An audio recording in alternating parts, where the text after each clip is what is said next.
Welcome back, Wolfpack Brawlers here, and this is going to be another moveset relook and extra sets, this time for the rest of the Johto Pokedex. Now, the cool thing is that there's not a lot of things I messed up on. Guess I'm getting better at this whole strategy review guide thing, especially because this batch of Johto is the most recent one I've reviewed, so this is going to be pretty interesting. Now, there are a couple of things like the unknown movesets. I didn't do a video for unknown, I didn't do any movesets for unknown, and let's keep it that way. For those of you guys that didn't catch the last video, let's talk about Custap Berry really quickly again. So whenever you drop below a quarter hit points, you get into that special berry procking zone. And a berry like Custap Berry is going to make it to where one time you get the Quick Claw effect on the next turn. So you move first in the priority bracket, which is great for a slow Pokemon like Wobbuffet.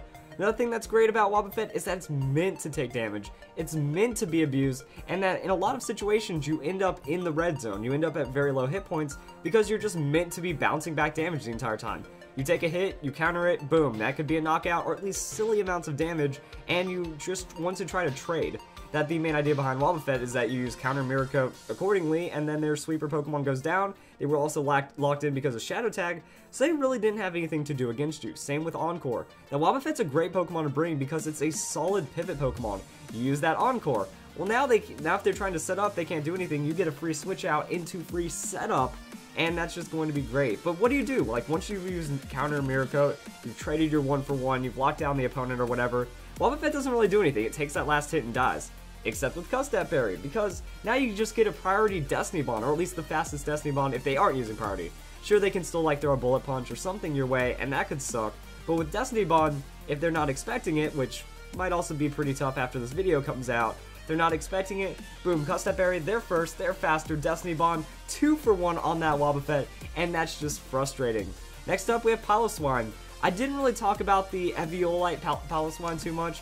The idea behind it is you invest hit points, you can either go tanky with like Toxic in some kind of setup like that, or you can also just go with the attack, and then now you're a 100 base attack Pokemon that's tanky, that, you know, a lot of Pokemon we've already reviewed, they don't even have these kinds of stats, and we've tried to make them offensive. So with Piloswine, now we have a very reliable, very tanky Eviolite tank that's going to be good. And Thick Fat does make it to where you lose your fire weakness, which is really nice. So other than that, we have Stealth Rock, so we can be a really reliable setup Pokemon, and then we can just kind of play like priority, you know, we have that Ice Shard, we have just heavy damage with the Earthquake.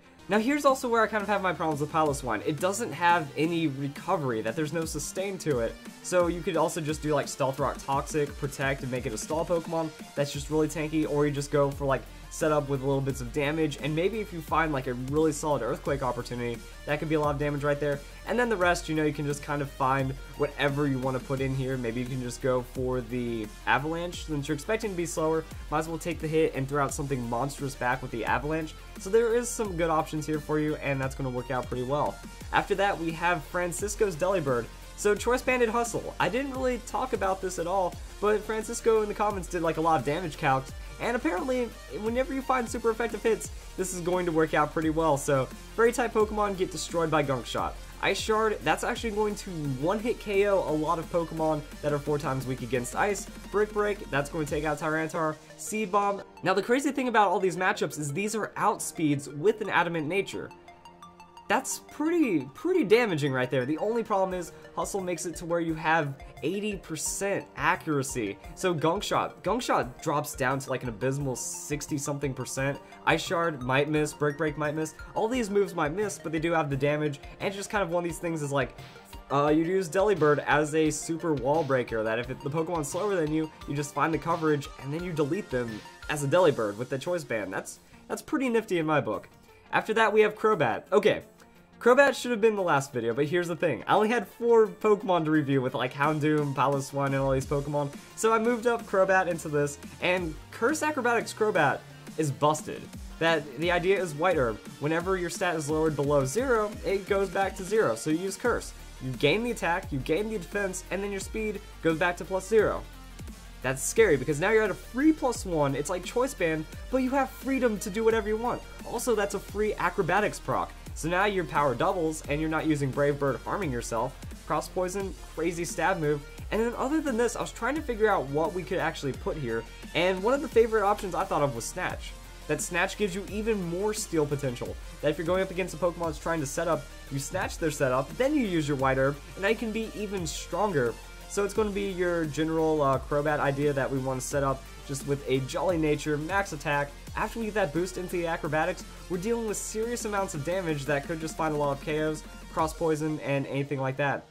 If you do want to go for coverage, Crobat's going to be a bit limited right here. If you do want to go for just coverage, Crobat's going to be kind of limited here. Maybe Facade, that way if you do get burned, you can find a way around it. Or it's just going to be some like little damagey things. You can throw Taunt. I feel like the last move is going to be best as a status, that you can throw down Taunt, you can throw down Snatch. I feel like Snatch is going to be better, but Taunt makes it to where you actually have time to breathe. Because if you go for setup and then you don't Snatch and then they go for their setup anyways, it might just be a little like weird.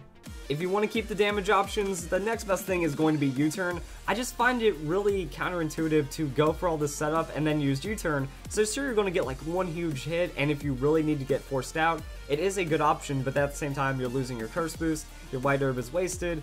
It's going to be tricky, but at the same time, it does work for its own. So Snatch, U-turn, you can throw in Taunt, you can kind of do whatever here, but it's mostly just going to be curse into acrobatics and then stab ridiculousness. Also with this, go with the Infiltrator. Infiltrator's going to make it to where they can't light screen you, they can't reflect, they can't do anything to stop you. It's going to break through sub, it's going to be great. So now you just have all that damage, and the best case scenario, they go for a substitute to try to set up, you get a free curse, and now your opponent is in for a very bad time.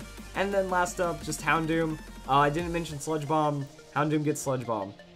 That's kind of it. So really just kind of like 3 main movesets for this time, and then a Crobat, and then a little update on the Houndoom. So if you guys enjoyed this relook, and I hope you all have a nice day.